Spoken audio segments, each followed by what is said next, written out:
o Calvário. Aquele que deixou a sua vida nas mãos dos homens para beneficiá-los até o sacrifício. Depois de tudo isso, e depois de ver que eu tinha o esforço possível, humanamente falando, de me consagrar a Ele, me repele. Não posso crer. Por isso vos digo, se vós tendes tido nesta casa o testemunho daqueles que vos são queridos, daqueles que foram vossos e daqui partiram, eles têm também falado, têm vindo às sessões e falado convosco e se identificado tão claramente que não há a menor dúvida sobre as suas personalidades. Por que recear esse encontro? Não, meus amigos, coragem para a vida, porque aqui é que se luta mais, aqui é que se vem a braços com grandes dificuldades, aqui é que as tentações nos cercam, esta é a escola da luta. Coragem para esta vida, para outra tranquilidade e paz. Aspiração do bem, amor a Deus, dedicação ao próximo, portas abertas para o Espírito. Já não direi assim quando vós tiverdes trancado as portas da vossa felicidade futura, odiando os vossos irmãos, praguejando, fazendo conscientemente mal, lesando a viúva nos seus parcos haveres, prejudicando órfãos nos seus interesses reais, iludindo a probidade do homem honesto. Assim temei o futuro. Temei, porque as portas que se abrirão para vós certamente não serão luminosas. Assim temei o futuro. Mas esse futuro terá sido cavado por vós, pelo vosso esforço em lugar de ter sido aplicado à prática do bem, foi aplicado à prática do mal. Assim temei pelo futuro. Mas se a vossa consciência está limpa aos olhos de Deus, recear o quê? Recear o descanso. Recear a vida melhor. Recear a paz. Temer pelo sossego.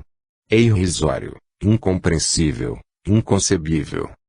Está bem, meus amigos, a vida e a morte são uma só coisa, porque a morte é a vida e a vida em si mesma é a vida. A morte não existe, é apenas a porta que dá saída ao espírito para a verdadeira vida. Crede-me, porque a verdade é esta. Nada receeis.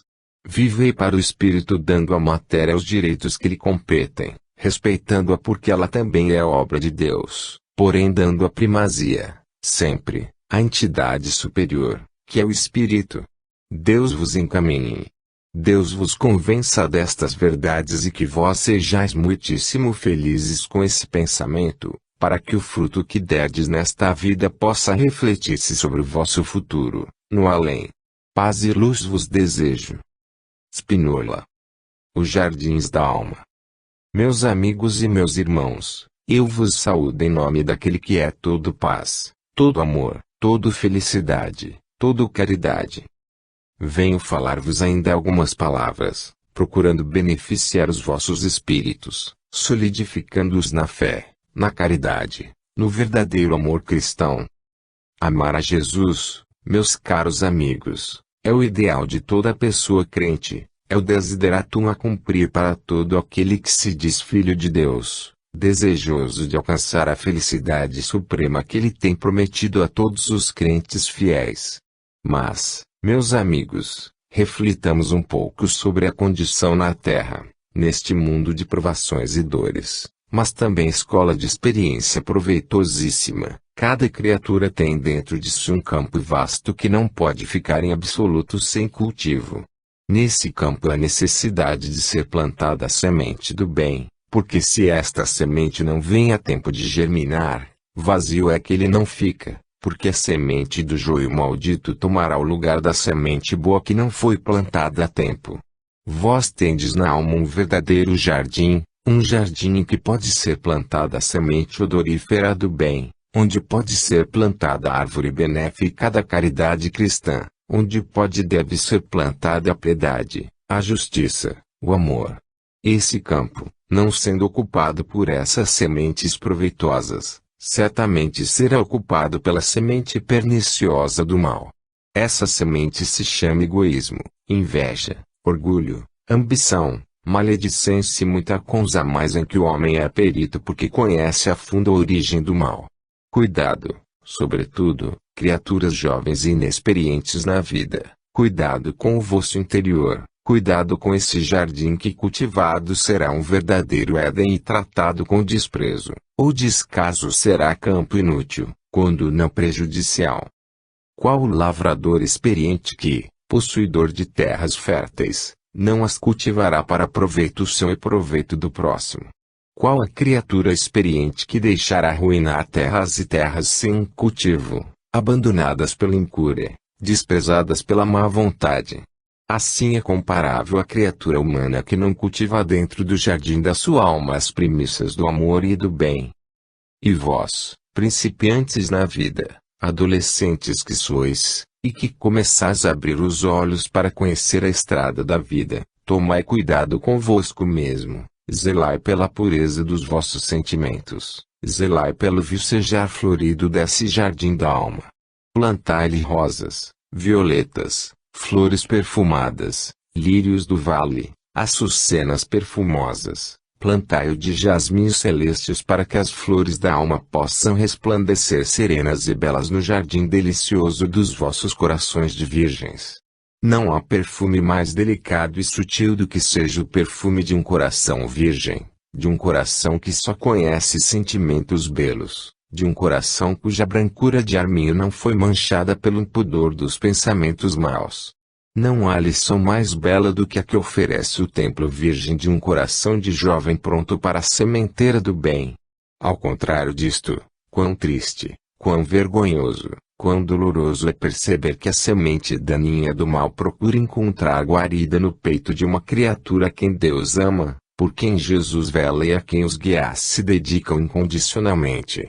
Vigilância, pois, cautela, oração e fé, para que os jardins da alma que se encontram no recesso dos vossos peitos sejam jardins floridos, cujas primícias possam ser oferecidas a Jesus, cujo perfume possa subir em espirais para o trono de Deus e cujas virtudes possam ser entregues ao esposo que Deus determinar na vida, para que esse homem feliz que encontra no seu caminho aquela que o deve ser a companheira dos seus dias possa reclinar a sua fronte tranquila sem preocupações de outra espécie, certo de que tem ao seu lado uma companheira fiel, uma mulher dedicada, uma esposa humilde, caridosa e boa, por cujo destino na terra lhe compete velar até o último dia da sua existência. Concito-vos, pois, queridos amigos, a que planteis cuidadosamente nos jardins da vossa alma as flores do bem, que são virtude, paciência, amor do próximo, caridade, justiça e pureza de sentimentos. Praz aos céus que a criaturinha jovem que inicia hoje a sua vida espiritual, assistindo pela primeira vez a sessão que celebramos, compreende em sua inteligência de criança quanto é necessário viver para o bem e que cultive as flores da alma que são o adorno do seu belo caráter, simples, pura, sempre perfumadas, sempre ofertáveis ao Criador. Deus te faça crescer em sabedoria, em inteligência, em bondade, qual tem sido até o presente. A infância, meus amigos, pode ser buliçosa, pode ser travessa, pode ser insensata, se me permitis o termo, em seus verdes anos, mas se a virtude resplandece em seu peito, ela transparece na limpidez do olhar. Deus seja louvado por todos vós e que a nós não nos falte a voz para dizer bem alto, grandioso é o poder de Deus. Jesus, o seu Filho bendito, nos abençoe juntamente a vós. Que assim seja. Celia. O exemplo. Irmãos e amigos, paz e luz. De esplendor em esplendor vai Espiritismo descortinando aos vossos olhos as maravilhas da lei de Deus. De grandeza em grandeza vai Espiritismo vos mostrando a imensidade do universo em toda a sua beleza.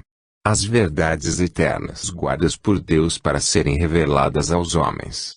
A onipotência divina, tudo prevendo e tudo preparando para os seres que formou, vai, pouco a pouco, trazendo ao conhecimento humano as revelações necessárias ao desenvolvimento intelectual dos seus espíritos. Vive o homem na terra, a terra lhe dá o necessário para cada existência aqui desenvolvida, volta o espírito para o espaço lhe fornece tudo quanto necessita para o robustecimento da fé.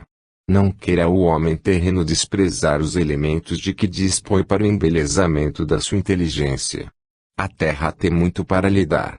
Na terra se manifestam aqueles que Deus determina para encaminhá-lo na senda difícil da virtude e do dever. Na terra baixam os mensageiros divinos, portadores daquelas mensagens enviadas pelo Filho de Deus, para a apuração do sentimento humano.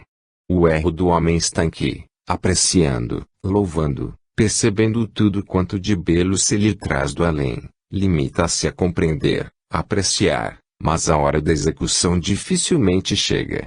É a pedra de tropeço para a humanidade, é o momento de definir-se, de executar aquilo em que intelectualmente crê.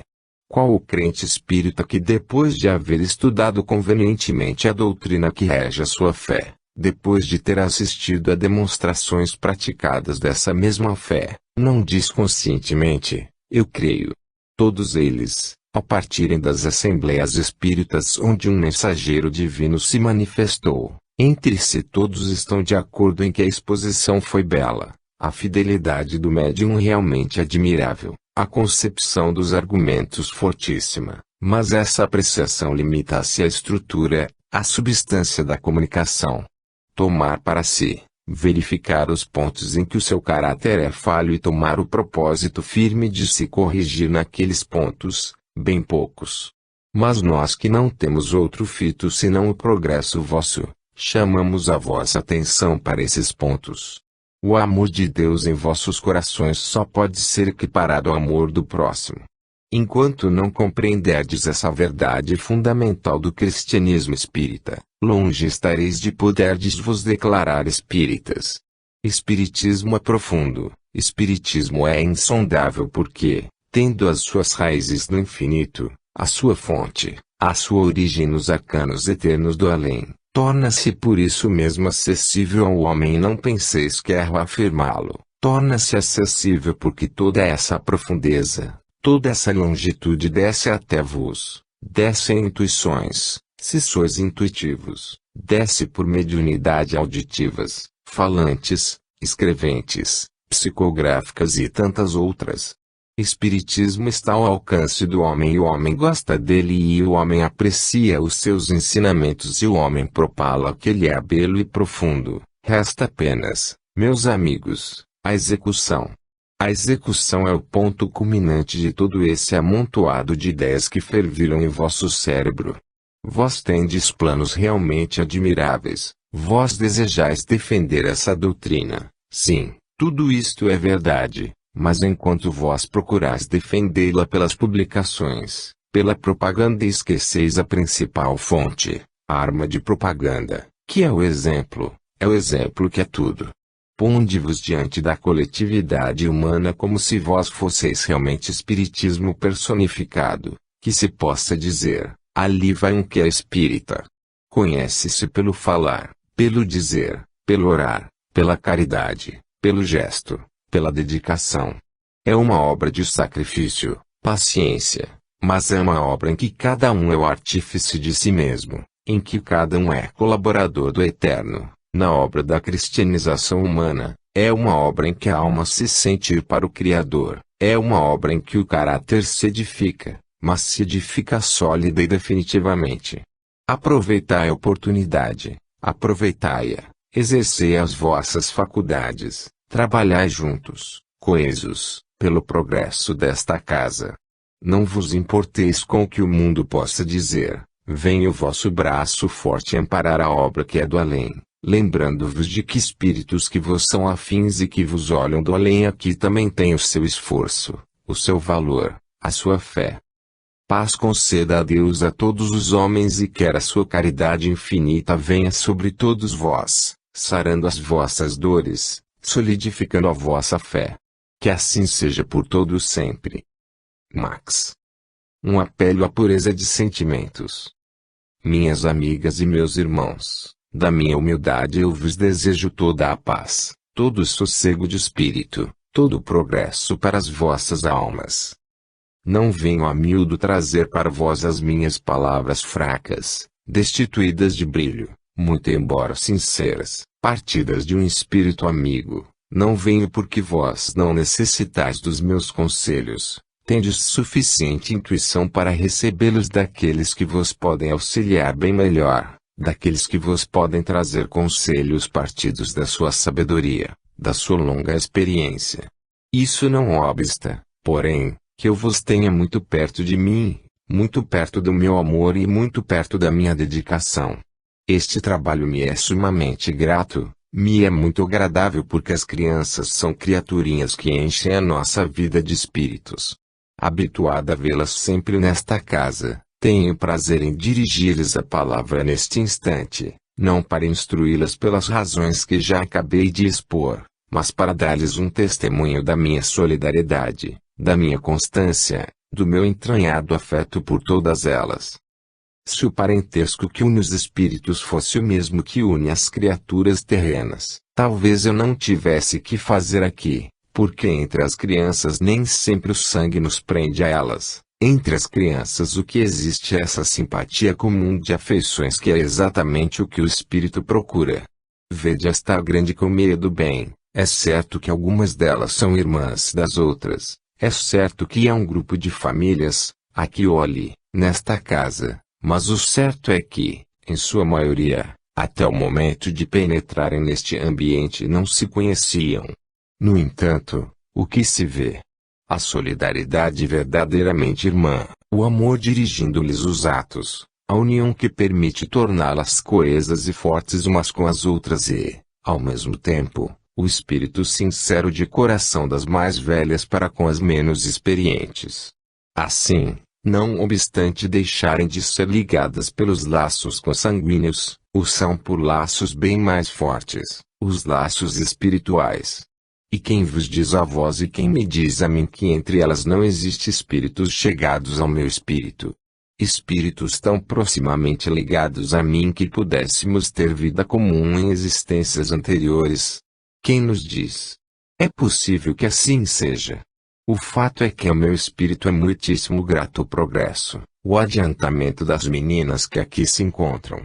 Como alguém que também me é muito caro ao espírito e que, como eu, também é espírito, eu repito, tudo tem seu valor, todo trabalho nesta casa tem sua razão de ser, mas a mim, ao meu espírito, bem como a essa a que me referi, o que diz respeito propriamente à criança é a parte principal desta casa. Por isso digo, vós, cooperadoras do bem, vós, operários da seara santa, vós, consócios amigos, tendes muito critério. Tende muito pensar naquilo que tiverdes de fazer concernente ao asilo espírita João Evangelista. Qualquer ato vosso refletirá indubitavelmente sobre esta casa, qualquer passo transviado nublará os vossos horizontes espirituais, quando eles devem ser perfeitamente límpidos, para que neles se possa espelhar a vossa fé. Tudo quanto tiverdes a fazer que se relacione especialmente com esta casa, fazei-o com pureza de sentimento, fazei-o com amor, com dedicação e sobretudo sede cooperadoras unidas, fortes, buscando a orientação segura que venha do além e que podeis tê-la fielmente graças aos aparelhos de que dispondes. Para vós, minhas queridas meninas, uma palavra de animação, uma palavra de amor, uma palavra que representa um ósculo carinhoso. Todo o vosso esforço seja brilhar pela virtude, pela pureza de sentimentos. Todo o vosso esforço seja corrigir o que em vós estiver imperfeito. Sei que não podeis ser modelos aos olhos do mundo com a vossa tão curta experiência da vida, mas sei que tendes um coração capaz de amar, uma inteligência capaz de aprender e um discernimento, embora infantil, capaz de distinguir o bem do mal. Aprendei a ser juízes severos convosco mesmas e quando, minhas filhas, filhinhas queridas, amiguinhas, vos for aplicado um corretivo por qualquer razão, estudai o motivo desse corretivo, estudai e a vossa consciência, depois de uma prece bem feita, vos dirá se esse castigo foi ou não bem merecido. Olhai para o vosso interior e não penseis jamais em enganar aqueles que veem mais. Porque quem vos dirige dificilmente poderá ser ludibriada por uma razão muito simples. Nós sabemos dizer, nós procuramos orientar, nós procuramos intuir. Assim, vigiai sobre vós mesmas e não tomeis como uma repreensão, mas sim como uma advertência amiga, isto que acabo de dizer. Amai-vos muito e buscai sempre em Jesus o amparo para a vossa fraqueza. Sede firmes na fé que vos inspiram os vossos maiores. São conselhos estes que eu dou de boa mente, porque também quando aqui estive não me dirigi só. Procurei sempre beber os conselhos daqueles que me encaminhavam na vida, desempenhando um papel verdadeiramente maternal, para com esses conselhos amparar a minha fraqueza, a minha ignorância. Sou feliz e não desejo ver tristezas nos meus porque as provações são da vida, as dores que se passam são a purificação da alma e o caminho para lá é certo, desde que se trilhe a senda da virtude, do dever, iluminado pela lâmpada que dificilmente se apagará se souberdes conservar acesa, a fé. Deus vos ampare, Deus vos assista e não vos esqueçais de que oro sempre por vós, para que oreis também por mim. Luísa. Considerações sobre o Pai Nosso. Paz na terra a todos os seres de boa vontade. Glória seja dada a Deus e ao seu bendito Filho. Meus amigos, analisando a prece feita pelo Divino Mestre, ensinada aos seus discípulos e apóstolos, não encontro até hoje, como não encontrei quando aí estive, oração mais perfeita, mais completa, mais abrangente a todas as necessidades humanas e espirituais. A prece feita pelo Divino Mestre, a oração dominical. Quem não a conhece? Quantos não têm o hábito de repeti-la todas as noites e todas as manhãs em seus dias? A prece de Jesus a ensinar o homem a pedir, a dar graças, a implorar. Esquece-se, porém, aquele que fervorosamente repete esta oração de uma de suas cláusulas essenciais, aquela em que o ser humano diz para o seu Deus: perdoa as nossas dívidas como nós perdoamos aos nossos devedores. O homem que tantas vezes repete, marcando pelos dedos o número de vezes, esta oração, não repara que, muitas vezes, cava ele próprio a sua condenação. Se Deus, meus amigos, vos perdoa vós com a mesma caridade com que vós perdoais aos outros, então onde estarás a divina misericórdia? Então Jesus sabia o que disse, sabia o que fez e impôs esta condição ao ser delinquente: te será perdoado na medida com que perdoardes aos outros. Vede bem, meus amigos, lembrais o devedor que se aproximando do seu credor, a quem pouco devia, não recebeu o perdão. Foi-lhe cobrada a dívida até o fim, quando a ele próprio, credor severo, intransigente, outra pessoa havia perdoado dívida bem maior. Esta é a posição do homem perante Deus. Ofendendo ao seu Criador com seu pecado, com a sua dívida enorme de responsabilidades, ele deseja receber um perdão completo, um perdão que lave a sua consciência de toda a culpa, mas, quando se trata de perdoar ao seu irmão, ele é o credor intransigente, 2 pesos e 2 medidas. A oração que vós repetis todos os dias, pedindo ao Pai Celeste que não vos falte o pão cotidiano, pedindo a Deus que vos encha de fé, santificado seja o seu santo nome. Esta mesma oração contém a frase que os vossos olhos não leem e que passa despercebida aos vossos ouvidos: perdoa-nos as nossas dívidas como nós perdoamos aos nossos devedores. Aprendei, meus amigos, aprendei daí para que não se me diga que a prece de Jesus está contrária à doutrina espírita. Eu vos repito, esta prece não exclui a reparação, porque aquele que recebe um perdão sente-se outra vez no seio daquele que o perdoou e, então, muito naturalmente pleiteia uma reabilitação. Perdoar a fraqueza, perdoar o pecado, perdoar a mancha. Isso não impede de que o espírito procure sua reabilitação, prove com atos subsequentes que tudo aquilo do passado acabou, que é vida nova, que é uma reabilitação completa, que é um começo de progresso. Mas a criatura humana pensa diversamente, entende que perdoar quer dizer, tu não erraste. Não. Perdoar quer dizer, tu erraste, mas eu não te odeio por isso. Faço como se tu não tivesses errado. Dou-te o meu perdão completo. te auguro a reabilitação. Esta é a posição do homem para com Deus. Poderá Deus odiar a sua criatura? Não. Mas Deus criou seu filho para o progresso, para a evolução, para os direitos de uma felicidade perfeita, para o bem, para a caridade, para o amor.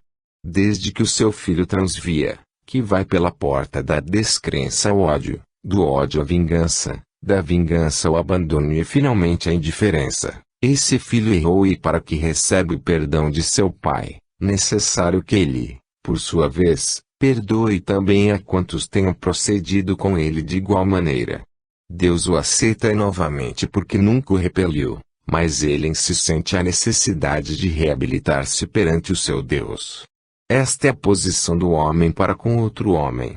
O perdão traz a reabilitação enquanto que o ódio reduz o indivíduo à indiferença. Meus amigos, a oração dominical é grande, é profunda, é imensa.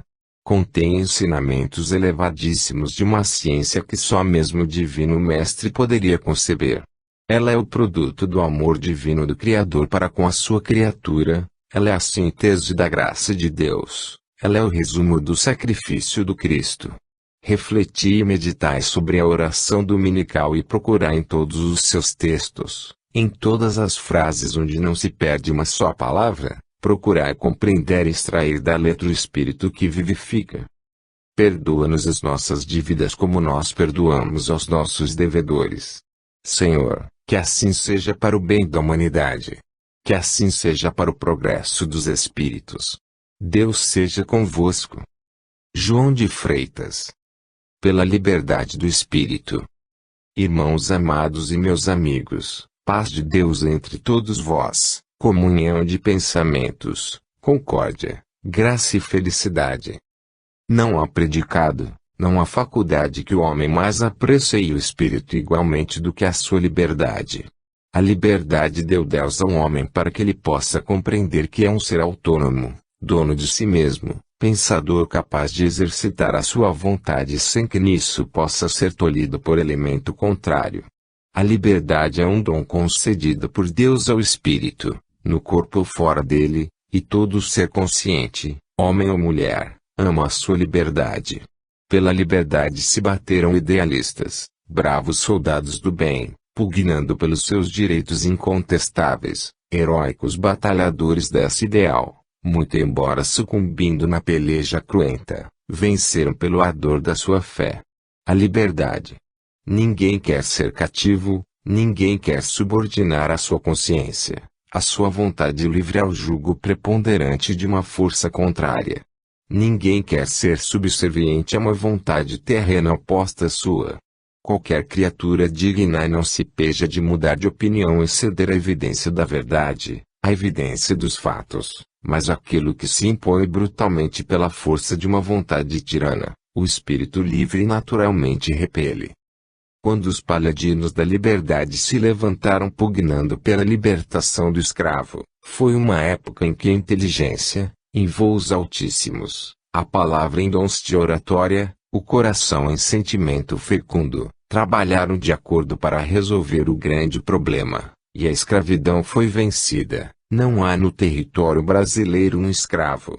Os grandes libertadores, aqueles que na terra, homens, devotaram-se à causa do bem, colhem hoje, no além, o fruto desse labor incessante, colhem o fruto da sua dedicação, do seu amor à causa justa da liberdade do escravo. Deus não cria homens cativos.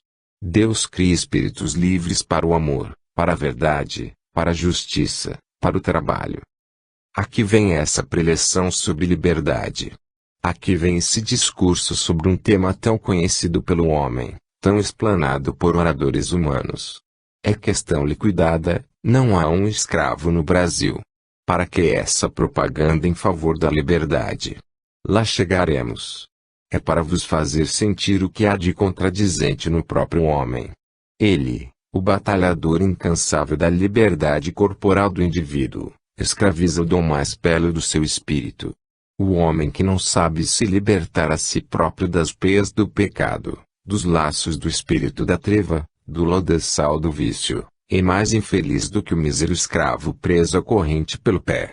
A escravidão do espírito é bem mais prejudicial e inspira compaixão maior. Se o pobre escravo, acorrentado e sujeito ao látego do feitor, não tinha liberdade nem para pensar, nem para escolher, nem para ser chefe de sua prole, era, por isso, digno de compaixão. Maior compaixão inspira o homem livre a quem a sociedade concede todos os direitos, direitos de cidadania, direitos de homem livre, podendo contrair família, podendo responder pela sua própria pessoa, mas escravo do seu próprio vício. Esta é a confissão triste a que chega aquele que não sabe reagir a tempo. Vede o pobre viciado no álcool, que pode fazer? Fora daquele estado de embriaguez, é um homem como outro qualquer, emite sua opinião, declara o seu pensar, é talvez amoroso o chefe de família, cuida da sua esposa e filhos, tudo isso é possível. No entanto, momentos após, quando o vício o empolga, quando o álcool ferve em seu cérebro agitado, a sua transformação é completa. Dá a impressão que outro se levanta, e então o dinheiro ganho com o suor do seu rosto, que serviria para mitigar a fome e a sede dos seus filhinhos, que serviria para comprar um pouco de fazenda que lhes cobrisse a nudez, esse mísero dinheiro, esse pobre dinheiro, é empregado no veneno que lhe vai mortificar o corpo e inutilizar o espírito. Este é o homem livre. Este é o homem a quem Deus formou para o trabalho, para a luta pela vida, para o mistério sagrado do matrimônio. E não tinha razão em dizer que essa escravidão é bem mais dolorosa. E como é alcoólatra é o homem sujeito a qualquer espécie de vício.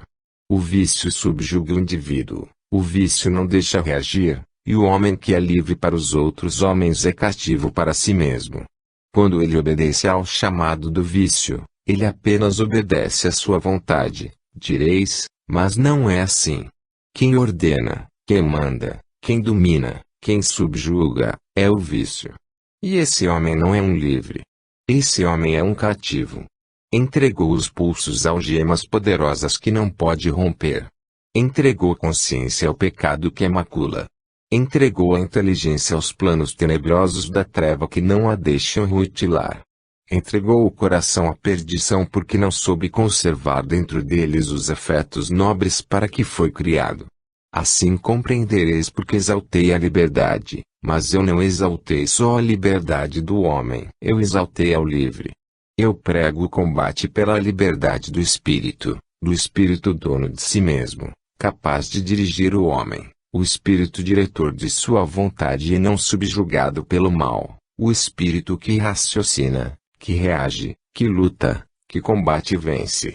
E, pois, homens e mulheres, componentes desta associação, pregai pelo exemplo, quando não o puderdes fazer por palavras, contra a escravidão do espírito. A liberdade é a lei.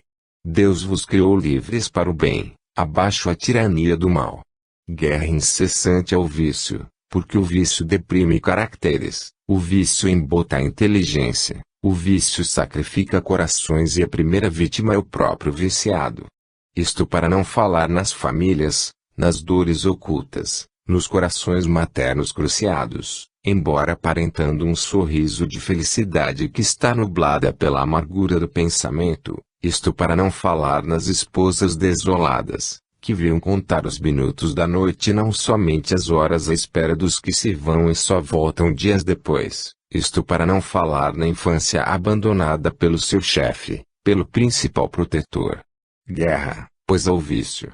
Glória ao trabalho, à virtude, à honra, ao dever. Deus vos conserve puros para o bem, Deus vos fortaleça contra o mal. Sarto. Aspiremos à pureza do além. Minhas amigas e meus irmãos, eu vos saúdo na paz do Senhor. Falar um pouco do nosso mundo é para vós motivo de alegria, curiosidade desperta a conhecer aquilo que se não vê. Esse mundo de espíritos, maravilhoso, parecendo contos de fadas das 1001 noite, desconhecido para vós, chama vossa atenção para o lado de lá da vida. Aqui, meus amigos e minhas irmãzinhas, tudo é natural, vivo, claro, belo e agradável. O nosso mundo tem, como o vosso belezas, formadas por Deus. Vós tendes os mares, os campos, as florestas, as montanhas a embelezar o vosso mundo. Nós temos a luminosidade, o aroma, a frescura, o ambiente suave e leve, as flores, a música, tudo isso nós temos. Vós tendes prazeres naturais que decorrem dessas belezas do vosso mundo. Vós podeis apreciar as belas noites de luar prateando a areia dos mares. Vós podeis ouvir o canto suave dos pássaros a encantar os vossos ouvidos e podeis ouvir também as melodias das músicas através dos instrumentos de que dispondes. Nós temos a harmonia dos sons naturais, nós temos a luminosidade das cores, partidas da sua fonte natural. Nós temos a harmonia dos sons, os sons que vibram, que falam às almas, que trazem os pensamentos, que falam de vida e luz. Nós, pela vibração dos sons, conhecemos o pensamento. Quando o pensamento parte de determinada zona, a vibração do som lhe é objetiva. Quando o som parte de outra qualquer parte menos suave, a aspereza desse som vibra em nosso ouvido. Conhecemos de onde ele parte, a fonte, a sua origem, onde ele nasceu. Conhecemos pela sua sonoridade ou pela sua aspereza. O som para nós é tudo. A luz tem 1000 aspectos. A vossa luz depende do espectro solar. Para nós não é assim. A luz parte de Deus. A luz vem de Jesus e expande os seus raios sobre nós de tal forma que podemos, pelas suas cambiantes, compreender o que ela significa. Assim, a caridade tem uma luz, a piedade outra, a devoção outra. Também os raios rubros, vermelhos, partidos dos mundos inferiores, traduzem os sentimentos que não são bons, traduzem pensamentos que não convém ensinar. Para que aprendê-los? Vós, nas vozes dos pássaros, descobris segredos que a natureza revela. Vós, nos grandes ruídos dos mares, conheceis a força do Criador. Vós, na opulência das florestas, vedes a grandeza do poder de Deus. Nós, que não possuímos estas coisas, possuímos, também, imensidão profunda, amplitude larga, horizontes vastíssimos, todos eles tapizados de verduras, todos eles embalsamados de perfumes, todos eles ricos de graça e amor. O mundo dos espíritos é realmente muito belo. Preparai-vos, meus amigos, para vir gozar conosco essas belezas do além. Por enquanto, para alguns de vós é cedo, sentes, ainda, a robustez da vida física, tendes, mesmo, que aqui fazer. É preciso desempenhar a vossa tarefa, é preciso cuidar da educação moral do vosso mundo tão belo que Deus formou, mas que o sentimento do homem não coloca ao nível da sua beleza plástica. Nós, cá no mundo, tão belo, tão delicioso, tão perfumado, colocamos os nossos sentimentos na altura dessa beleza, de forma que nada destoa. Tudo é correspondente, é o mundo das harmonias, enquanto que vós estáis no mundo dos contrastes. Ao pé de tanta beleza, de toda a majestade, de tanta grandeza que a terra possui, caracteres há que rebaixam e aviltam e se não colocam ao nível dessa mesma grandeza, enquanto que aqui tudo aspira ao bem, tudo aspira o grandioso, o sublime, e pomos os nossos pensamentos ao nível, à altura dessa grande beleza, dessa grande vibração que é o grande amor de Deus que se manifesta, é a mão onipotente do Criador revelando ao mundo as belezas do seu amor, a onipotência da sua misericórdia. Por enquanto ide vivendo no vosso mundo, trabalhando, não somente para o seu progresso material, mas esforçando-vos para a grandeza espiritual do vosso mundo, exercitando o vosso pensamento conosco, em comunicação constante, a ver se conseguimos infiltrar-lhe um pouco desse grande amor.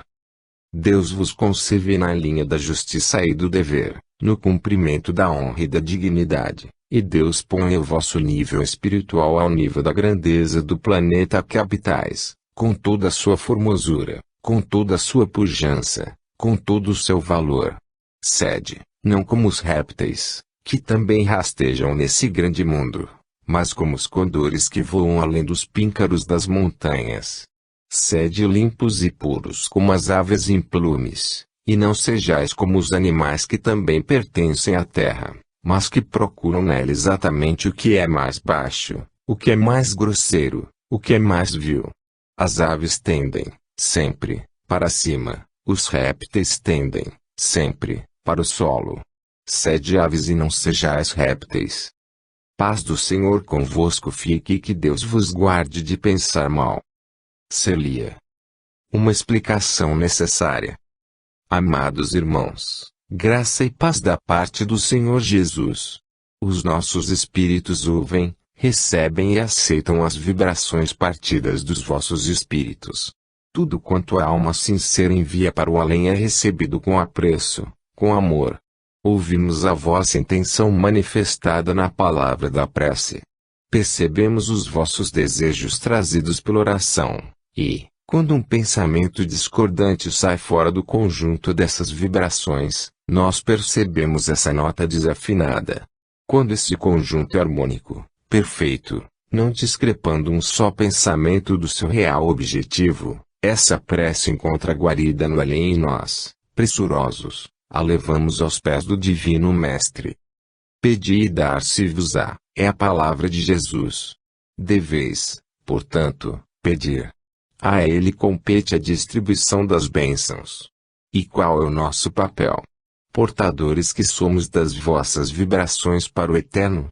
Será que temos o poder de feri-las, respondendo por nós aos vossos bons desejos?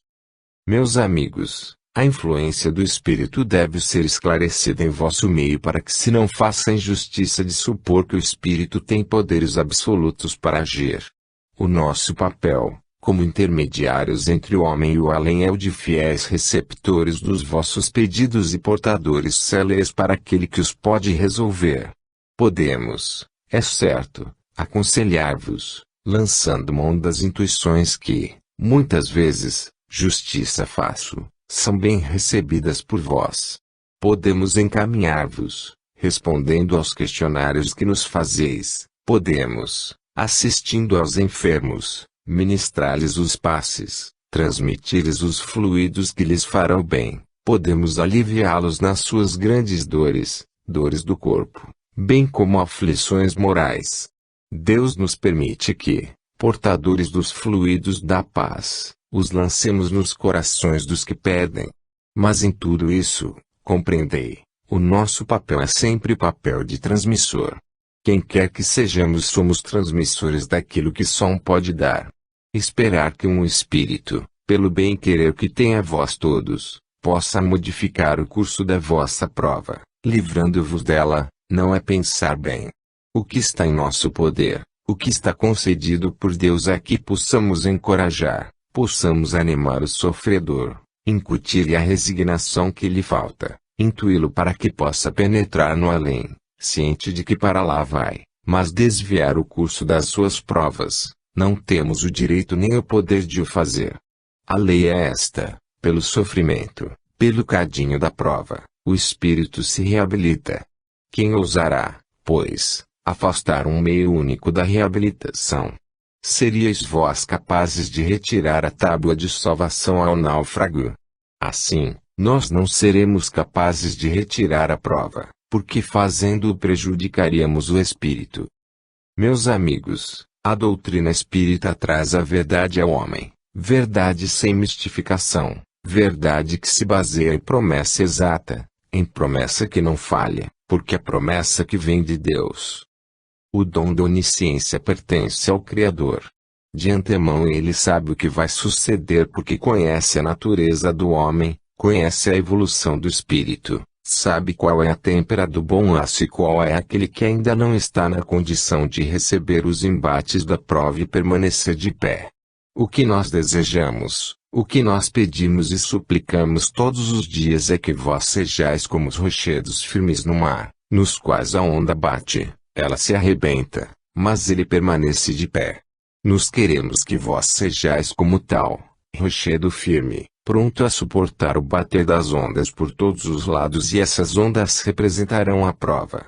No fim, bem é crisolada a virtude no vosso espírito, compreendereis, no além, o porquê dos vossos sofrimentos, compreendereis, no além, a razão da vossa prova, e então, convosco, entoareis hosanas ao Senhor, que providenciou para a salvação de todos os homens. Não temais, disse o Mestre. Não temais, repetimos nós, porque sois rebanho do Senhor. Não temais porque o dia de amanhã será o dia da remissão. Não temais porque a aurora que despontará depois da noite trevosa será a belíssima aurora boreal. Não temais porque, após a procelosa tormenta, virá o dia calmo da luz, do sossego, da paz. Felizes aqueles que sentem a alma confrangida pela dor que feriu seu irmão. Felizes daqueles que choram dentro da alma pela infelicidade de seres que não lhes pertencem. Isso prova, tão somente, o grau de elevação que alcançou esse espírito, enquanto que o espírito atrasado dirá sempre, não é comigo. Não me fere a mim. É lá com eles. Que posso fazer? Não, meus amigos, solidários na dor, solidários no sofrimento, solidários nas agruras da vida, e assim a demonstração de verdadeiro cristão se fará patente à humanidade inteira. Crescei, evoluí, amando-vos uns aos outros.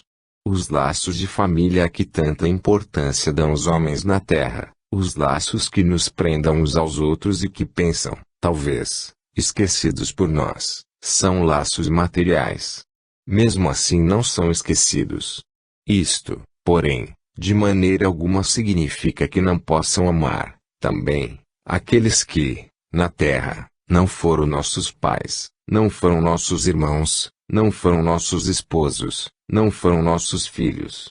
Podemos, sim, porque a amizade do espírito é a amizade de quem conhece bem, é a homogeneidade do pensamento, é o nível moral em que se encontram os dois.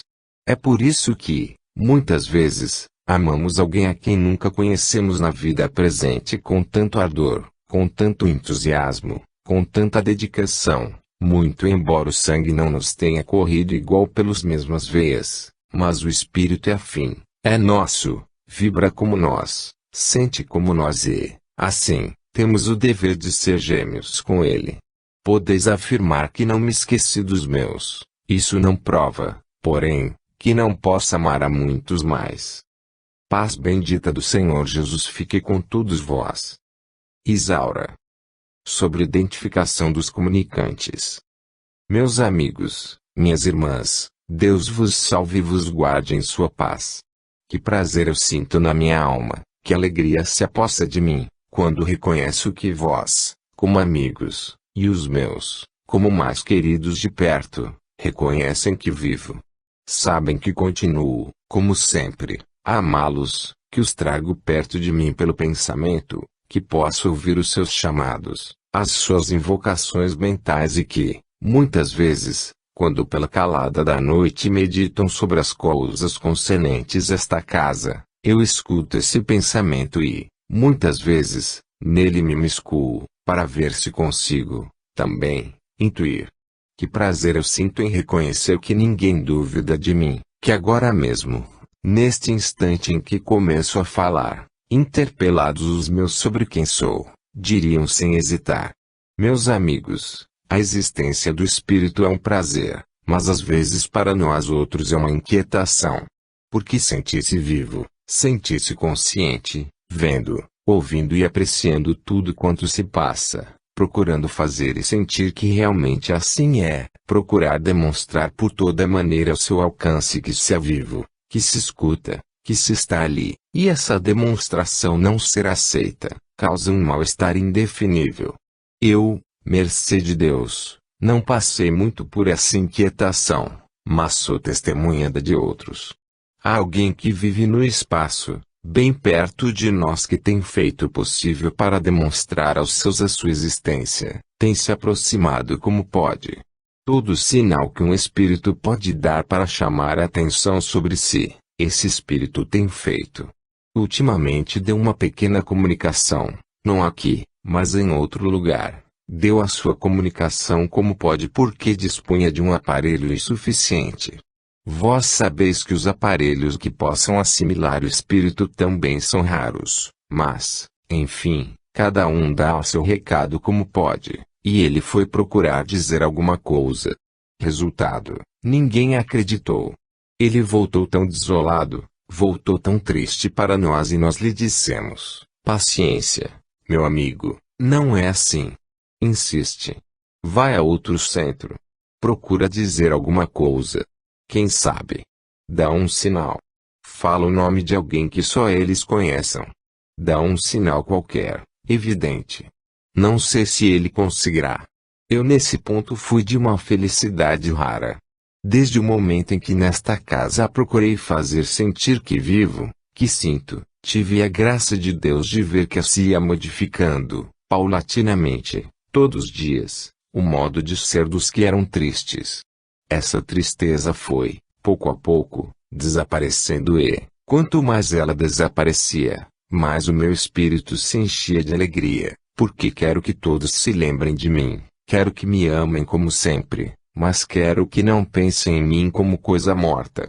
Pensem em mim como um espírito vivo, que tem trabalho aqui e que precisa agir e agir prontamente para que tudo corra conforme os planos do diretor espiritual da casa. Assim, quando eu compreendi que estava sendo compreendida, que a minha presença era esperada com ansiedade, prova de que a crença na minha existência era um fato, quando isso compreendi, novos horizontes se alargaram diante de mim. Então, sim, pude formar os meus planos, pude arquitetar coisas boas para vocês e pude, enfim, encaminhar as coisas a meu jeito. Praz a Deus que todos os espíritos bem-intencionados, desejosos de progredir e de amparar as crianças necessitadas, tenham a mesma felicidade que eu tive, concorrer para o bem da caridade, para o fruto da verdadeira religião, para a demonstração do cristianismo em essência. Hoje estou muito satisfeita e não direi a razão porque isso não interessa muito, mas o meu espírito está alegre, está muito satisfeito. A orientação está tomando um rumo que me agrada e não somente o interesse geral da causa, mas o interesse particular que uma causa reclama, estão tomando uma orientação bem melhor do que dantes. Não sei. A bom entendedor meia palavra basta. Agora, minhas amigas e meus irmãos, um voto geral que abrange a todos, para todo o coração aflito um parecer, eleve a sua alma a Deus e peça-lhe conforto e ânimo. Esse conforto e esse ânimo baixarão na razão direta da sua fé. Para todo espírito atribulado pelas coisas da vida material, digo, tudo a seu tempo. Muitas vezes aquilo que parece errado hoje, provará, no futuro, que foi o melhor passo a dar.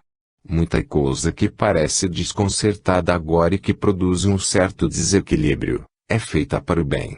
O futuro dirá.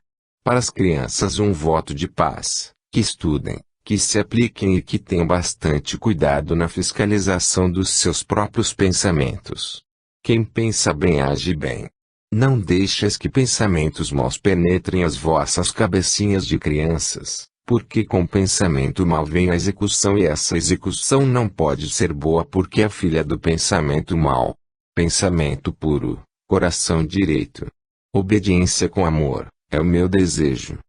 Paz com todos vós. Irene. A voz da consciência. Meus amigos e meus irmãos, há alguma coisa dentro de nós, que não mente porque não sabe mentir, que diz sempre a verdade, que é profunda e sincera e que, ainda mesmo quando sabe que a sua palavra autorizada vem ferir sentimentos quaisquer que sejam, essa voz se faz sentir sempre justa, sempre reta, sempre verdadeira. Essa voz é a voz da consciência. Essa voz habita dentro do ser humano, ela faz morada em seu espírito, enxerga sem qualquer luz material, descobre sem a menor dificuldade, argue com autoridade absoluta, defende com autoridade e justiça, anima de forma que convence, reprova inexoravelmente. Quem deu essa autoridade à consciência foi o próprio Deus. Foi Ele que, para lembrar a criatura humana as responsabilidades na vida, pôs dentro dela essa voz que fala, queiram ou não queiram os ouvidos ouvir, que fala sempre desinteressadamente e que não está sujeita a suborno. É verdadeira, é inflexível, É justa, a voz da consciência. Quando o espírito, escrevendo a sua trajetória na Terra, se embrenha pelos caminhos escusos do erro e da perdição, a voz da consciência o admoesta. Se esse espírito atende essa voz, evita males futuros. Se, no entanto, cerra os ouvidos às suas judiciosas advertências, prosseguindo na mesma estrada culposa e cheia de precipícios, essa voz insiste, repreende com doçura, chama-o à ordem e lhe faz compreender que há tempo de parar. Se o indivíduo mais tarde, ainda levado pelo caminho do vício, tema em prosseguir, essa voz se faz sentir com maior energia e, muito embora, para fugir às suas advertências, enverede o homem por caminhos ainda mais escuros, alcoolizando-se para sufocá-la, quando os vapores do álcool diminuem, quando o cérebro pode raciocinar, não obstante toldado ainda pelo efeito do veneno, a voz se faz sentir, ainda a reprovação. Até o último instante da vida, quando o indivíduo, irremediavelmente perdido para a terra, se submete, ainda que à força, à lei social que o pune, dentro do seu interior a voz se faz sentir, não te avisei eu. Não te chamei a atenção a tempo. Essa voz não abandona o espírito, nem na terra encarnado, nem no espaço livre do corpo. Essa voz, meus amigos, ouvi-a muitas vezes. Levado por uma vida terrível de desatinos, de incongruências, procurei sufocá-la, debalde.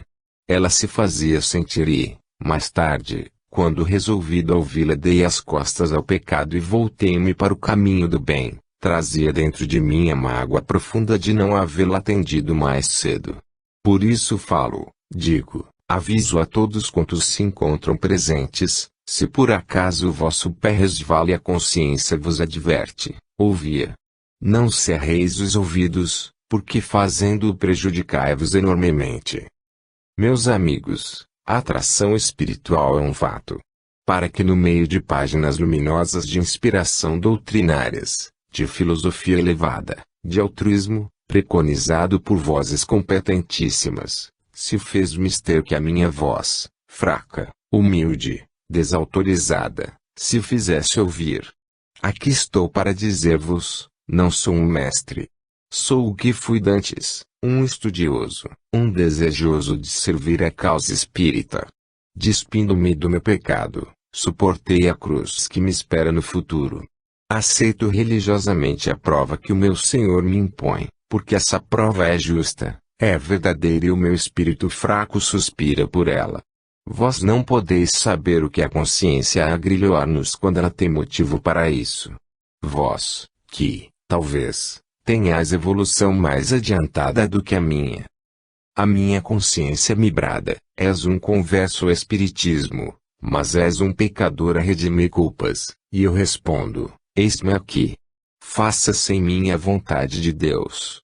Quando for permitido por Ele que o meu espírito ingresse novamente no plano em que vos encontrais, rogo humildemente que venha possuído de energia salvadora que faz aceitar a prova com a convicção sincera de que ela purifica a alma. Eu desejo essa purificação, eu desejo essa pureza de sentimentos, eu desejo que o meu caráter seja burilado, ainda que seja, como diamante bruto, à custa da violência.